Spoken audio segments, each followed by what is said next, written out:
नमस्कार, मैं Ashraf Khan, Google certified fact check trainer और एक जर्नलिस्ट। आज हम मौजूद हैं सूरत शहर के एक ऐसे विस्तार में जहां पर बातचीत चल रही है गुजरात के विधानसभा चुनाव की। प्रधानमंत्री मोदी के आने के बाद यह हवा तेज हो गई है। राहुल गांधी कांग्रेस की तरफ से जहां दक्षिण गुजरात से एक बेबाक तूफान लेकर भारत जोड़ो का आंदोलन आगे बढ़ रहे हैं, पश्चिम भारत में उसका क्या मैसेज जाएगा वो तो वक्त ही बताएगा।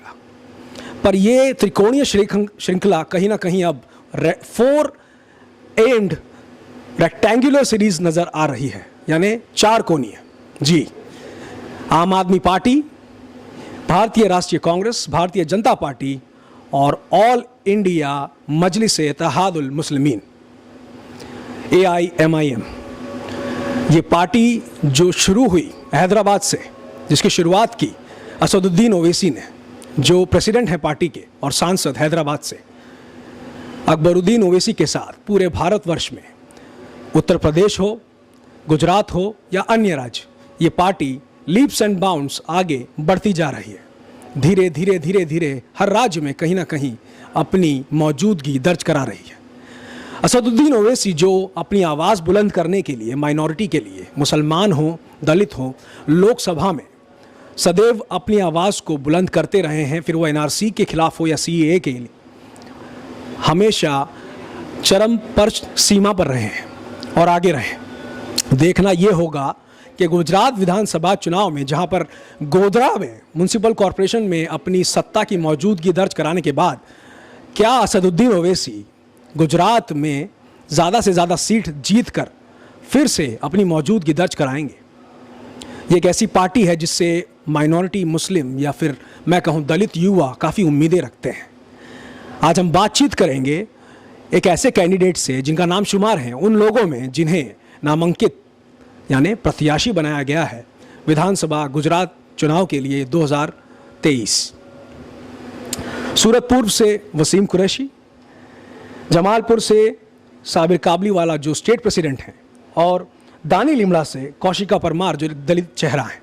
आज हमारे साथ मौजूद हैं वसीम कुरैशी, जो एक युवा चेहरा हैं। युवाओं में इनकी खासी पकड़ है। सूरत शहर AIMIM के प्रमुख रह चुके हैं। असदुद्दीन ओवैसी साहब के भरोसेमंद भी माने जाते हैं।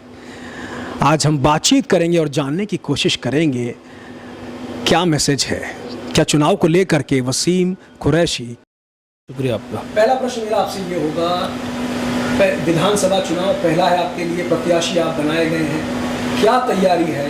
क्या ये हम मान लें कि वसीम कुरैशी जीतने के लिए आगे बढ़ेंगे, या फिर से जो बार बार आरोप लगते हैं कि एज अ डैमेजर AIMIM आगे बढ़ेगी? पहले तो मैं कहना चाहूँगा कि बहुत बहुत शुक्रिया असदुद्दीन ओवैसी साहब का, जिन्होंने मुझे पूर्व से कैंडिडेट चुना है। और रही बात लड़ने की या डैमेजर की, तो संविधान ने हमें सबसे पहले अधिकार दिया है कि आप कहीं से भी आपकी मौजूदगी बता सकते हैं, आप कहीं से भी विधानसभा, कॉरपोरेशन, लोकसभा इलेक्शन लड़ सकते हैं। तो हम इसी तरह उतरे हैं। विधानसभा ने हमें अधिकार, संविधान ने हमें अधिकार दिया है लड़ने का, तो इस हिसाब से हम लड़ सकते हैं, इसलिए लड़ रहे। अब चाहे लोग जो भी समझें, लोग समझते होंगे कि भाई इनसे नुकसान होगा, तो नुकसान में तो आम आदमी पार्टी भी नहीं है अभी, और नुकसान में तो हमारी कांग्रेस जो है, हमारी कांग्रेस इसलिए कह रहा हूँ कि हमारे पूर्वजों ने इनको वोट दिए हैं, तो ये पहले 27 सालों से इनसे कुछ हुआ नहीं है। अभी हम अगर आए हैं तो हमारी मौजूदगी बेहतर तरीके से आवाम में दिख रही है, और हमने 1.5 सालों के अंदर वो काम करके बताया कि लोगों को असल काम की वो ज़रूरत थी, वो हम वहाँ तक, उनके दिलों तक पहुँच चुके हैं। अल्हम्दुलिल्लाह आने वाले विधानसभा में वो रिजल्ट दिखेगा। 4 कोणीय श्रृंखला जो मैंने बातचीत की, भारतीय जनता पार्टी 30 से 35 साल का शासन, बहुत लंबे समय से यहाँ पर कायम, दबदबा अमित शाह और प्रधानमंत्री मोदी का।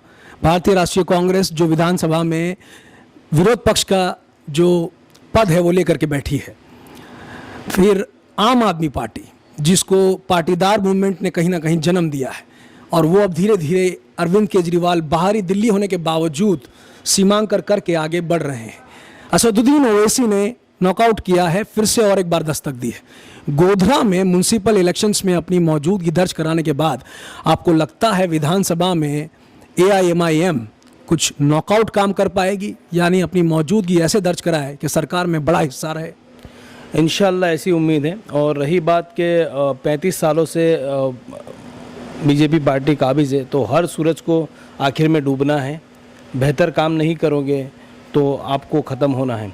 और रही बात दूसरी कि हम जब इलेक्शन यहाँ पहली बार लड़ने आए थे 2021 के अंदर कॉरपोरेशन में गोधरा के अंदर, हमने हमारी मौजूदगी बताई और पूरे गुजरात के अंदर 18 दिनों के अंदर हमने वो कर बताया जो किसी पार्टी ने आज तक कर नहीं बताया। 26 कॉरपोरेशन इलेक्शन में हमारी जीत हुई।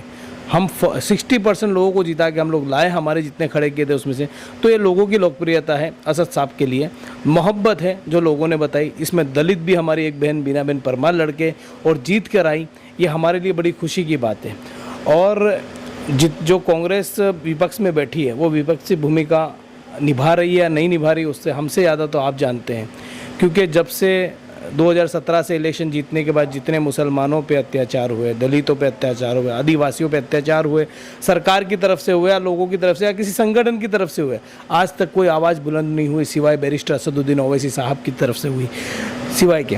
और रही बात आने वाले समय के जीतने या ना जीतने की, तो इंशाल्लाह हम जीत रहे हैं और सिस्टम का हिस्से बनने की हम तैयारी कर रहे हैं। हमारी मौजूदगी बहुत बेहतर तरीके से आएगी और हमारी हिस्सेदारी हम लेंगे। आपने जैसे कहा तो मुझे लगता है इस बार हमारी ज़रूर पड़ेगी। असदुद्दीन ओवैसी साहब की बात की जाए, वो आते हैं एक जन सैलाब, एक तूफान सा लेकर के आते हैं। हमने अपनी आंखों से ये देखा है, युवा पागल बड़ी बड़ी भीड़ में उनकी आवाज़ सुनने के लिए, उनका भाषण सुनने के लिए आतुर होते हैं और कहीं ना कहीं पुलिस प्रशासन भी परेशान हो जाता है। क्या आपको लगता है जो जन सैलाब असदुद्दीन ओवैसी को देखने के लिए उमड़ पड़ता है वो वोट बैंक में तब्दील हो पाएगा? बिल्कुल हो पाएगा, क्योंकि यहाँ हम बीजेपी को हराने या जिताने नहीं आए, यहाँ हम आए हैं हमारी हिस्सेदारी लेने के लिए। और जो लोग हुजूम में बनकर आ रहे हैं, लास्ट टाइम आपने देखा पूरा सूरत असद साहब के लिए बेताब था, उन्हें देखने के लिए बेताब था कि कौन सी ये हस्ती है जिसे हम देखें जो हमारी आवाज़ उठाता है, ऐसी गूंज थी हमारी। तो वो आने वाले समय में आपको दिख जाएगा। और हम ये जितनी भी हुजूम आप देख रहे हैं सब हमारे एक्चुअल वोटर हैं। इंशाल्लाह ये हमें वोट भी करेंगे असद साहब के नाम पे भी और हमारे काम पे भी इंशाल्लाह। सूरत पूर्व पे आ जाते हैं वसीम कुरैशी जी। सूरत पूर्व वसीम कुरैशी, कांग्रेस, भाजपा, आम आदमी पार्टी और AIMIM, अगर आप जीतते हैं तो जनता आपसे क्या अपेक्षा रखें, क्या उम्मीदें रखें? जो युवा पागल हैं, आतुर हैं अपनी अपेक्षाओं, अपनी उम्मीदों को लेकर के, फिर वो चाहे काम हो, व्यापार हो, स्टडीज़ हो, विद्या हो, या माइनॉरिटीज़ की बात की जाए या औरतों की बात की जाए, आपको क्या लगता है सूरत पूर्व की जो आकांक्षाएं हैं जीतने के बाद आप पूरी कर सकेंगे? क्या आप उस तरह सक्षम हैं? जितने 5 सालों के अंदर एक MLA को काम करना चाहिए इंशाल्लाह वो तो हम करेंगे। दूसरे जो हमारे मेन मुद्दे हैं एजुकेशनल को लेके, हमारे स्वास्थ्य को लेके, अगर सरकारी स्कूल में पूर्व के अंदर सरकारी स्कूलें देखे जाए तो 1 से 8 तक है, जहाँ पर पूरी तरह से बुक भी पहुँच नहीं पाती बच्चों के पास, तो पढ़ाई की दूर की बात है। रही बात स्वास्थ्य की, तो हॉस्पिटल्स की बहुत ज़रूरत है माइनॉरिटी में, दलितों में, इनमें ना पहुँच पाते हैं, ना उनको सही तरह से दवाई मिल पाती है। ये एक हमारे लिए बड़ा मुद्दा। रोज़गार का एक बड़ा मुद्दा हमारे लिए इस विधानसभा के अंदर रोज़गार का बड़ा मुद्दा है। और रोज़गार का ऐसा मुद्दा है कि अनएम्प्लॉयमेंट इतना बड़ा है माइनॉरिटीज़ के अंदर जिसको पूरा करना बहुत ज़रूरी है। अगर आज पूरा नहीं गया तो जैसे देश बेकारी की तरफ जा रहा है अभी, और बेकारी की तरफ हमारी ये विधानसभा भी जा सकती है आने वाले समय में। अब हो क्या रहा है, जिनको भी जो भी विधानसभा से जीत कर आ रहे हैं कई सालों से, वो एक लेवल तक काम की कोशिश करते होंगे या उनके एरिया में, उनके मोहल्ले में थोड़े बहुत रोड रास्ते बनाने की। मैं कहता हूँ रोड रास्ते तक सीमित ना रहें, हम नहीं रहेंगे, हम लोगों के घरों तक के काम करेंगे, उनके मसले को सुनेंगे और उनसे कहेंगे आप हमें लिख के दीजिए, इंशाल्लाह हम आपका काम करेंगे। वो चाहे स्वास्थ्य को लगता होगा, चाहे शिक्षण को लगता होगा, चाहे वो रोज़गार को होगा, चाहे महिलाओं का होगा, इंशाल्लाह हम पूरा करने की पूरी कोशिश करेंगे। बड़ी बेबाकी से आपने मेरे सारे प्रश्नों के उत्तर दिए वसीम जी। मैं चाहता हूं, मैं उम्मीद करता हूं कि जो जनता अपेक्षाएं आपसे रखती हैं इस चुनाव में या इस चुनाव के बाद, हारे या जीते, आप जनता की अपेक्षाओं को लेकर के, स्वास्थ्य को लेकर के, शिक्षा को लेकर के एक जन सैलाब की लड़ाई लड़ते रहें और आगे बढ़ते रहें। बहुत सारी शुभकामनाएं हमारी तरफ से आपको।